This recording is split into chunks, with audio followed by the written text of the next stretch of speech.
Hello, and thank you for joining me again today on the Finding Hope After Loss podcast. Don't forget to subscribe so you don't miss any future episodes. You can really help the show reach more loss and infertility families by taking a moment to leave a positive review or rating on Apple or Spotify. You can also check out more information about the episode in the show notes at journeyforjasmine.com. In this episode, I talk with Anna from the Barbados Fertility Center about IVF, infertility, and healing after pregnancy loss. Anna shares how the clinic supports couples through every fertility journey with transparent care, personalized treatment, and support along the way. Learn how medical tourism makes high-quality fertility care more accessible for families from around the world. Hello, everyone. Today, I'm here with Anna from the Barbados Fertility Center. Hi, Anna. How are you doing today? Hi, Sarah. Lovely to meet with you today. Yeah, I'm so excited to be talking with you all about fertility treatment and IVF and all the amazing things that you're doing for patients around the world, really. So do you mind sharing a little bit about yourself and the clinic in general? No, I'd be excited to. So we set up the clinic in 2002. I'm Irish and I moved out to Barbados for self-fertility. And myself and Dr. Julian Skinner started a little hatchling ourselves and grew it into the clinic it is today. And 90% of our patients don't live in Barbados. So we do what they call medical tourism. In other words, people fly to us for IVF. And they fly from everywhere. We have an amazing map in our building where when people come, they're allowed to put their pin in to wherever they come from. And we literally have things. We actually had to draw little continents and countries on where when we first put up the map, we didn't expect, So patients from Hong Kong, Australia, and Hawaii, obviously all over the US, all over the Caribbean, Canada, South America, the UK, a lot of patients from the UK for our Black Donor Egg program. It's been an amazing journey. Looking to clinical Cayman and clinical Trinidad to help service the Caribbean and also, give people different options as where they want to go to. And it's wonderful. Our ethos has always been high standard patient care and individualized care, and we really live by that area. So is it just IVF that you offer, or do you do other treatments, or is that just the main treatment that you offer? Yeah, look, we have a huge local program which we do intrauterine inseminations and ovulation induction, but really for the cost of flying, even though our IUI costs are so much cheaper than IUI costs in the States, it's really, by the time you pay for the flight, the success rates for IVF are so much better than for IUI or ovulation induction that it's worth paying that little bit extra for the higher success rate to come down. So yes, we have a full range of services. We offer donor sperm, donor eggs, embryo donation, IVF, ICSI, we have an embryo scope, we have everything. The only thing that we don't offer is surrogacy, and we don't treat women with sick and 15. Yeah, that makes a lot of sense because I know people are having to factor in those travel costs since you have so many that are coming from other places. I mean, places like Australia are really far, so I imagine that's a expensive flight to get there. Yeah, that's right. Yeah. And people, our second biggest clientele in America is California. They fly all the way across the States into Miami to fly down to Barbados just because of the cost savings and the care. So, yeah, it doesn't have to be Australia. Yeah, definitely. Yeah, I mean, that's one of the things I've heard a lot about, that costs in the US, which is where I'm from, are not really consistent across clinics, across states, and that it can be quite expensive here. And the other thing is, obviously every clinic is different, so I can't generalize too much, but they do, and I worked in San Francisco for 4 years, so I know how it goes. But the hidden cost agenda in America is terrible. So they tell somebody it's $12,000, and then people look at us and we say $6,000, and then they look at their flight and accommodation. Yes, for the same price of 10 to 12,000, they also get an IVF cycle and a holiday. But they're like, well, it's the same cost, so I'll just stay here. I'm like, okay, but look for the hidden cost. So they tell people it's 12,000. They get them engaged, and then they're like, and then there's this, and then there's this, and then there's this, and then there's this, and you're not going to not do what they recommend. They end up at 30 and 32 and 35,000 when they were originally told it was 12. And so that hidden cost in the States is really very difficult for people to manage. Yeah. And I mean, yeah, you're absolutely right. I mean, you're not going to say, no, I'm going to pass on that because you want the cycle to work. That's right. That's right. It's terrible. It's really terrible. So how do you manage patients that are across the world? I mean, do they have to come there for the entire cycle? Are they only there for part of the cycle? Like, how do they do medications and things like that? Yeah, listen, we've been doing it a long time, so it's pretty seamless. But they reach out to us to our website, and usually I'm the one who responds to them and kind of talks them through their medical history and what they've done. And then they get a free Zoom or telephone medical consultation with one of our doctors, about 3 wonderful doctors. Zoom is always best. Even look at us talking here today. It's much nicer to see somebody's face. So they get that free consultation, and the doctor goes through all of their history, what they've done, what all their test results are, and what we would recommend. And then they can choose, do they want to come or do they not want to come? Most of the feedback that we get is, oh my God, I've never had that kind of detail explained to me. Now I know what's going on. So it's really quite detailed and informative. And then from there, they get outreach to nurse coordinator. And then you just have to pick what month you want to be here. So say, Sarah, you want to come in April, right? Spring break. And so then we give you the available dates that are available for that time. And then we work towards that. We do your pre-testing with your OBGYN or primary care physician. We'll send you all the test requisition forms. We then send you a prescription. And you can then send that to, we work with a lot of European pharmacies. So the European pharmacies will deliver the medications to your door. They're a third of the cost for the exact same medication because they don't have to be approved by the FDA.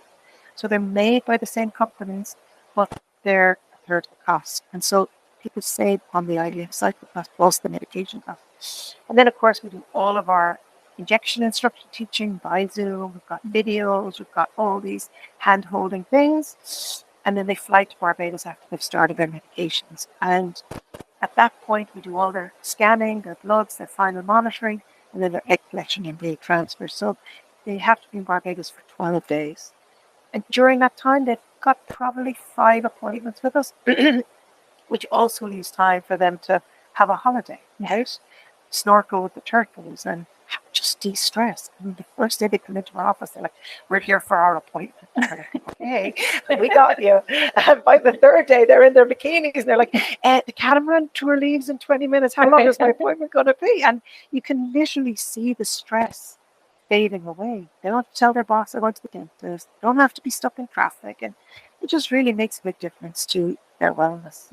And I love that you can see that like on them, you can literally see it. Get on their faces. The first day they come in with their folders. They've all got all this paperwork and questions. They're like, you'll send that to me in my portal, right? On the third day. Yeah, we got you. Don't worry. See, I love that because fertility treatment and IVF, it can be so stressful. I mean, all the medications, all the timing of it all, is it going to work? Is it not going to work? I'm spending all this money, like all these thoughts going around in your head. And, like you said, and it's the second most stressful diagnosis in the world to have.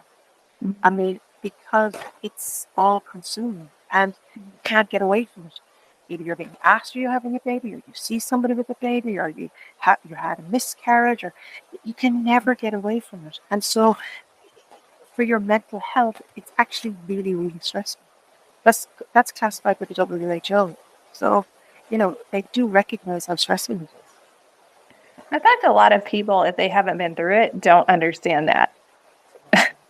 It's unbelievable. It's so unbelievable. All the just, relax, and you'll get pregnant, and it's like. But oftentimes people don't tell their family they're coming to this IVF. They just come and do their IVF, and they go home and they get announce their positive pregnancy test, and the family goes, "We told you just needed a holiday. We told you just need to relax." So we're like, "Okay, yeah, sure." Or, go to a clinic while I relax, Yeah, exactly. Semantics. No. Yeah, they don't, or people don't understand, and then they get sick of telling people, "Look, I'm doing it again," and then wait, it's just so much. And so many relationships don't survive it either. Right? Yeah, it's so difficult. Yeah, it is. I mean, yeah, it's hard to be around people who, aren't understanding and aren't listening to you when you're talking about a really hard phase of your life. It's like, why And would there's I? also a reason, they wrote books men are from Mars and from Venus, because as we sit in our office and we say to me, "I'm sorry, you didn't respond, you have a low nature, it's no longer viable." She wants to cry and grieve, and he wants to know what the next plan is. So what's our next plan? Can we move to John Riggs? When can we go? And we're like, just hold on a second. But men grieve by planning, and women grieve by emotional crying. And so then you get that desynchronous response to outcomes. So it is really hard. Yeah, I can definitely see that. Anytime we had a failed cycle, I just felt the need to be upset and and then I was immediately in the, okay, let's plan. But That's right. That moment, like you said. But not men, they just want to know what's next. Anyway. So how do you handle patients who have recurrent losses or, more than one loss? Do you do any special testing for them or anything? Yeah, so look, there's a lot of studies around that, obviously. So I'm sure you know all of this, but having an embryo implant is actually contrary to everything that the body does. So the body is programmed to attack any foreign body that's attacked, right? And so when a embryo goes to implant, the surface of the embryo is expressed the male gene. And so the body sees an embryo as a foreign body and attacks it in people with very, very high immune status. So 95% of the population, as we all know, the embryo implants, everything is fine. But for a certain percentage of the population, the body is on high alert. I'm attacking this. It can't happen. And so the embryo, so you either get recurrent implantation failure, where you've got 2 or 3 cycles of really good quality embryos, they get a pregnancy test, or they get early miscarriage, biochemical, something that doesn't make sense when you're young and it's euploid, and this is happening.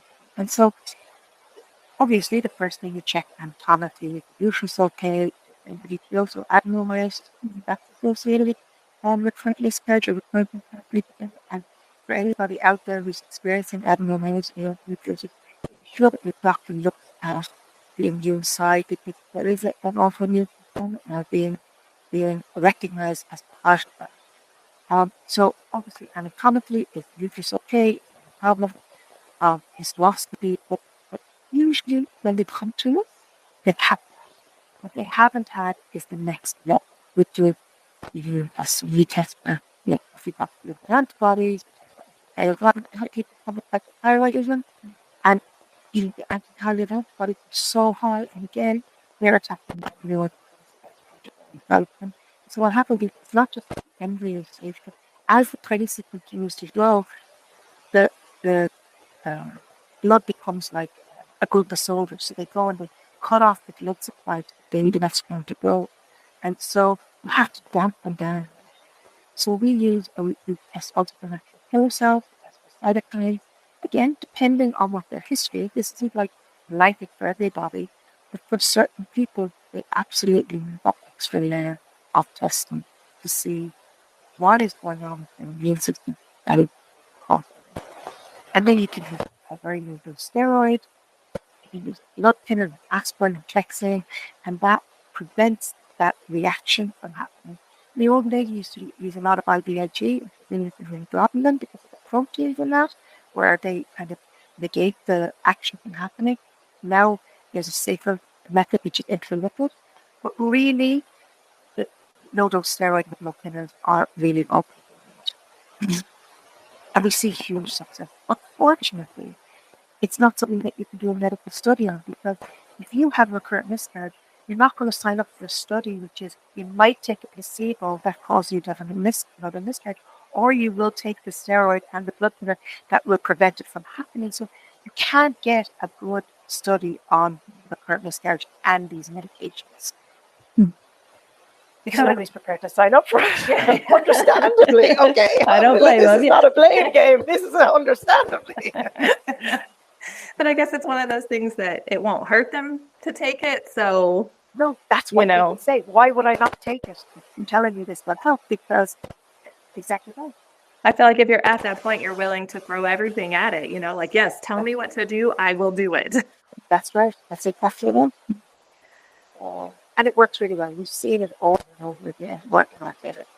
And so, yeah, we even go as far as, if we put 1 or 2 embryos back that are really good quality and not anything, we start doing extra immune testing at that point because it just doesn't make sense. We believe enough in our program to think, okay, what's going on that this person should be pregnant with us. Mm-hmm. So, yeah. So that's really good. Unfortunately, not a lot of programs do that because there's no medical. Well, there are medical studies, but there's not enough medical studies behind it. You'll find a lot of the programs will be like, "Well, that's not good," and that's fine. But talk to the 500 women with babies that tell you that it did work. Right? Yeah, personally, I believe a lot more in the experiences I hear from other women who have had success than having a qualified scientific study, Oh, it's so true, isn't it? It's so true. Yeah. It sounds like overall, I mean, you just have more of an individualistic approach to everybody that comes. It's not just this is the set process. I mean, like there is a set process, but of course, there's. But look, IVF is like making a cake, right? You put in flour, eggs, and milk or butter, but it's the quality ingredients, time that you take, the quality of care, and so like the doctor speaks to the patient on this Zoom consultation. We put them into cycle, but before everybody walks in the door, we have what we call a pre-cycle meeting where we sit down with 50 patients' names and we go through, are we doing the right thing? What is their testing coming in as? Is there any curveballs? Everything. The embryologists are on the phone, the financial people, the nurses, the doctors, everybody is there, the theatre nurses. So they know if there's an allergy and if there's a recurrent miscarriage or anything's happened since, or a high TSH, any little things. We're like, okay, we're ready for that patient. And then after they leave, the month after, we do a post-cycle review. Okay, so when you look at Sarah, okay, she got pregnant. So was there anything we did differently? No, that was standard. We expected to get pregnant. She's pregnant. Or no, she didn't get pregnant. Okay, why not? And then we review her and what's different. And then they get a consultation with the doctor afterwards to say, this is what we evaluated, this is what we saw, and this is what we should make next time. I love that y'all do that. Yeah. I feel like a lot of places don't. They don't look at the why. They just say, all right, well, when you're ready for another cycle, come back and we'll do the same thing. Call us. I don't know. That's right. Call us. Yeah. And I mean, I worked in San Francisco, as I say, and it was just like, I'm sorry about your test. Call me when you're ready for your next one. And they're like, no, let's evaluate. I suppose that was the great thing about being able to set up a clinic myself with Dr. Skinner was that I had worked in a lot of different fertility clinics. So I was able to take the best out of everything and I knew what I didn't want. So it worked pretty well. Yeah, there's a lot of horror stories that I've heard about things and, and then when they finally find the right clinic, then it makes all the difference in the world. Absolutely. So do you think there are any myths about going, doing international medical treatment that you've heard? Look, I think the biggest thing about international treatment is people think it's not as good. Right? People think if you go outside America, and look, there are plenty of people who go to America for really good healthcare, right? So I understand you've got a really good healthcare for many, many different things. But I think that's the biggest preconception or misconception is that anything outside America isn't as good. And au contraire, it's actually a little better. It'd be better if I whispered that. Yeah. I mean, it really is. The system there is so overburdened with insurance. I mean, we've had American doctors that come down and work with us who've said you need to do a blood test on this patient. We're like, well, she doesn't really need it, and blood tests are shown to put up stress levels. So let's do her blood on the next visit because really her just follicles need to grow a day or two, and let's visit again. They're like, no, because if you do a blood test, you get the insurance covers more, and you're like, okay, but that's not why we're doing it. It's crazy. The system is crazy. So, it's yeah. Yeah, you have to play that insurance game. Which, it's unbelievable. Yeah, most insurance doesn't even cover fertility treatment or anything infertility related, and no, it's terrible. So the clinics are juggling a lot up there between insurance companies and staff, and and the amount of pregnant patients who tell us felt like I was on a treadmill, saw a different person every time, felt like I was a number, and you get a designated doctor and nurse coordinator all through your journey with us. So and again, all those little things, stress. Does she know that I have endometriosis? Did somebody tell her that my follicles didn't grow last time? Who is this person? And all these things just build up and up and up, right? Mm-hmm.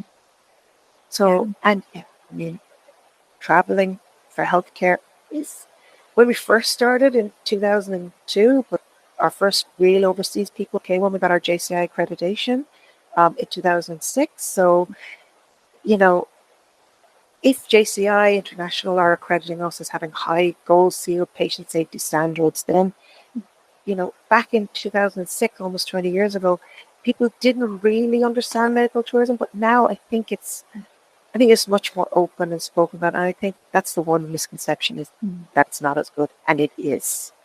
Yeah. Yeah. I've definitely heard that a lot. Anytime people have talked about, going outside outside of the US for another treatment, everyone's like, oh, that won't be good treatment. And I'm like, yeah, that's right. Say that. I mean, you don't know. That's right. That's right. And mothers, when women tell their mothers, we're going to go to Barbados for IVF, they're like, don't leave America.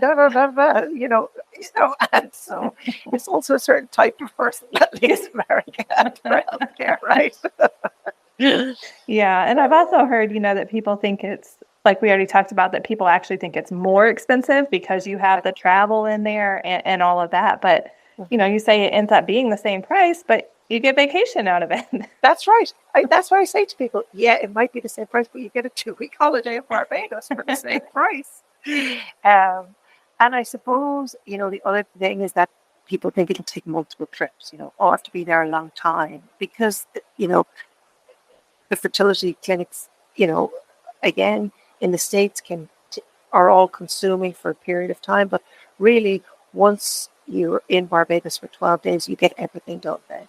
The only exception to that is for people who do the pre-genetic testing. Mm-hmm. And if they do pre-genetic testing, most patients do what we call a hybrid, which is they come to Barbados, they stay the 12 days, they have their transfer of their embryos, so 1 or 2 embryos of, best quality, nice development, and then we do genetic testing on the remaining. We kind of call it our hybrid, which is they get a fresh and they get the genetic testing of their remaining embryos. So then they know if they come back for an FET, it's a euploid embryo.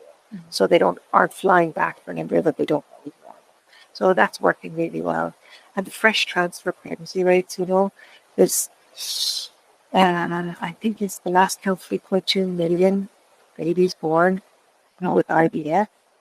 And, up until recently, everything was a fresh transfer pretty much. So, fresh transfers do still work. And unfortunately, again, some clinics don't like to work weekends. So they'll do your egg collection, and the frozen embryo transfer is better because they can plan the egg collection Monday to Thursday and then freeze the embryos, and then they can plan the frozen embryo transfer Monday to Thursday or Monday to Friday. While you have to run a good fresh program, you have to be open 7 days a week. And so we do embryo transfers, bank holidays, Sundays, Saturdays, and sometimes we look at somebody's notes and I'm like, why do they do that? Like, oh, it's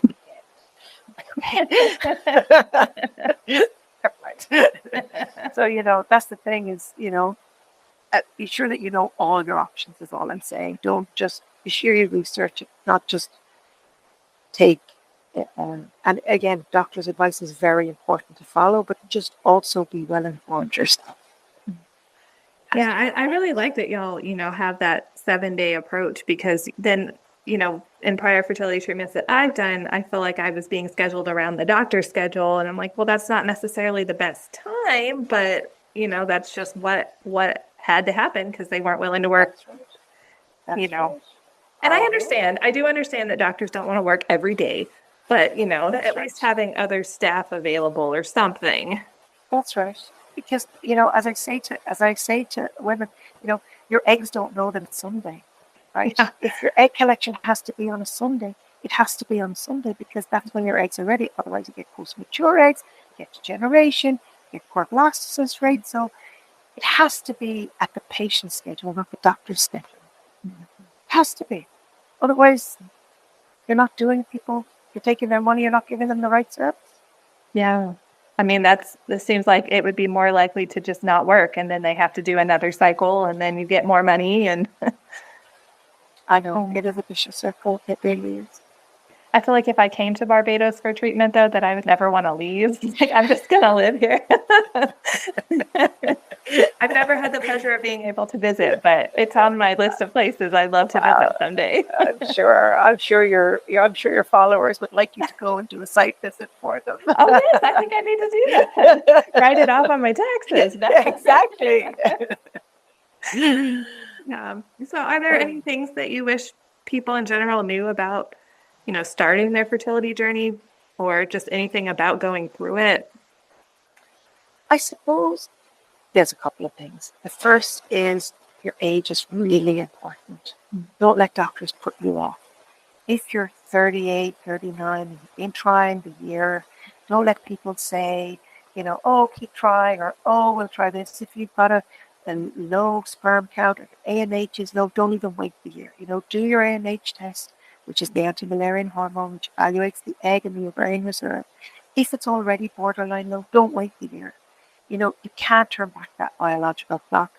I know finances are a big factor for people because it's not mandated or covered for most people. But I always tell people, if you take a medical loan, you can pay that money back over time. You can never turn back that clock. And honestly, for every 44-year-old that walks in the door who wishes she had done it in her 30s or tried earlier, or somebody had told her to freeze her eggs, the female, we can get around everything.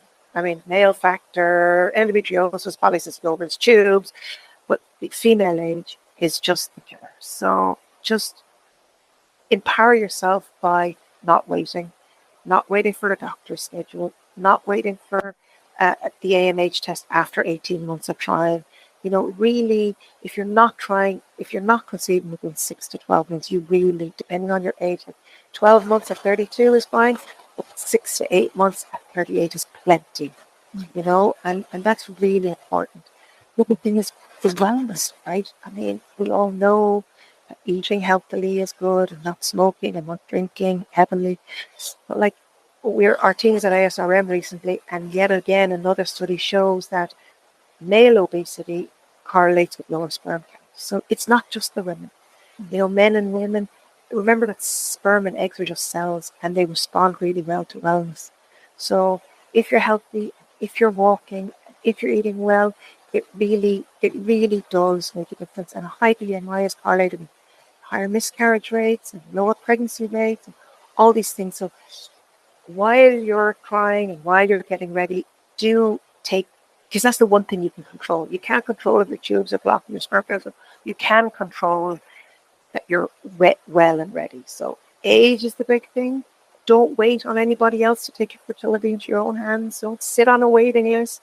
I could tell you the amount of Canadian patients who sit on waiting lists waiting for a free cycle while their best fertility years pass them by.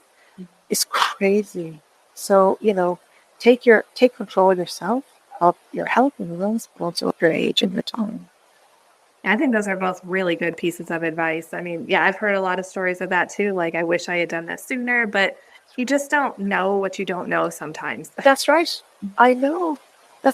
You're exactly right. And obviously the female age is really passionate for me because because of all the people I see in my office crying and wishing that they had done this years ago.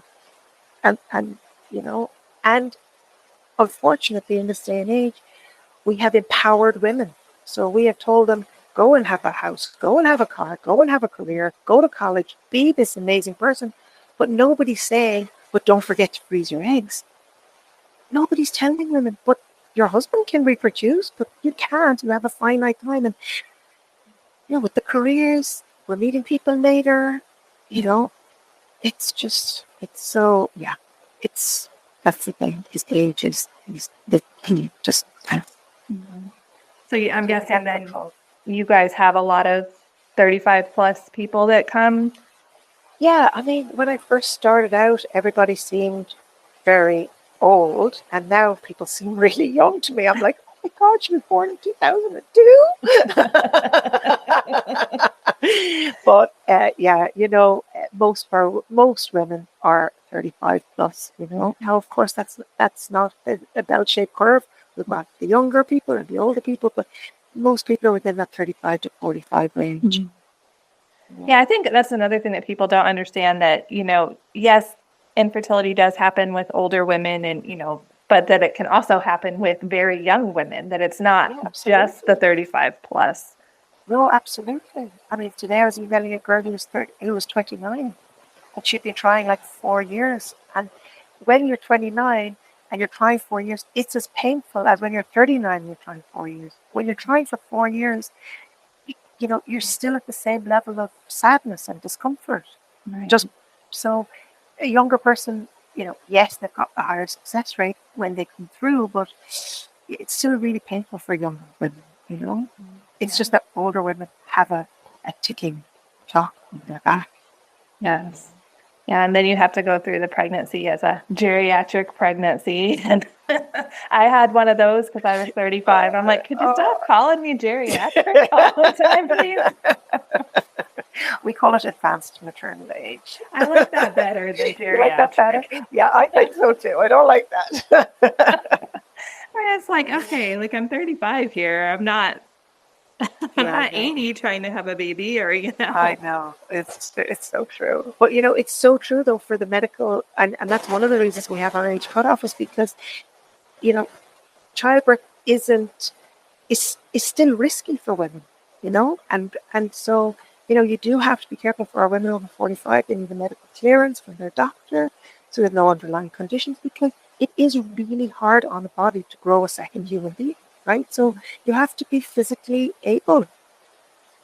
So yeah, that is a really good point. I mean, I was 35 was my last pregnancy. I've been through multiple pregnancies, and they're all really hard on the body. I mean, they are. You come out of it like you've been beat up almost. That's right. It's just a lot of physical changes, mental changes, and then it's a lot. Is all I'm saying. It is. It really is. It really is. So is there anything else you would like to ask me? Or? I was just curious, if people were, I know you kind of explained the process a little, but if people are interested in working with your clinic, how do they contact you, or where do they go? They simply go on our website, which is barbadosivf.com, and then fill in the contact form, and they'll literally bump straight into me, and I'll help them from there. So, I just help manage and triage and kind of keep everything running for the patients and the doctors and the staff, to be sure that streamline works for everybody, and that for somebody is maybe advanced maternal age, we can expedite their care as well, and so all of these, there's a process for everything. But that's all they have to do, is literally go on our website, and I'll take them through the steps from there. Well, that sounds like it sounds like y'all have such a great process in place for, like you said, streamlining it all and, getting patients the help they need. So I'm really glad that I was able to learn all this today. Yeah, I know. And oftentimes their first response is, oh, thanks for getting back to me so quickly. It's like, you need it, and you're kind of confused as to why other people aren't getting back to them so quickly, but okay. Yeah, that's American healthcare. Well, it's got really good points though. So it does, but I won't tear it apart completely, but it could use some improvements. It could. Well, is there anything else that you'd like to share or add about anything? I don't think so. I think just, you're doing a great job supporting women. It's really difficult. I think your voice is really important. Keep doing it. Um, the more people that talk about it, the better. Again, when I first started fertility nursing in the 90s, people never talked about infertility. Such a thing you didn't mention. And now people are talking about it, which is refreshing and amazing and important. So keep doing what you're doing. Well, thank you so much. And thank you for all you're doing to help women there too. And You're welcome. I'll try to get there someday just to come visit. We'd love to see you anytime. Well, thank you so much for coming on today. I really enjoyed speaking with you. Sarah. Look after yourself. Bye. Bye. Thank you so much, Anna, for sharing about the amazing clinic with us. Don't forget to subscribe so you don't miss any future episodes. If you like the show, please leave a positive review or rating on Apple or Spotify. It only takes a moment and really helps the show reach more loss and infertility families. Thank you so much for tuning in, and remember, we are all in this together.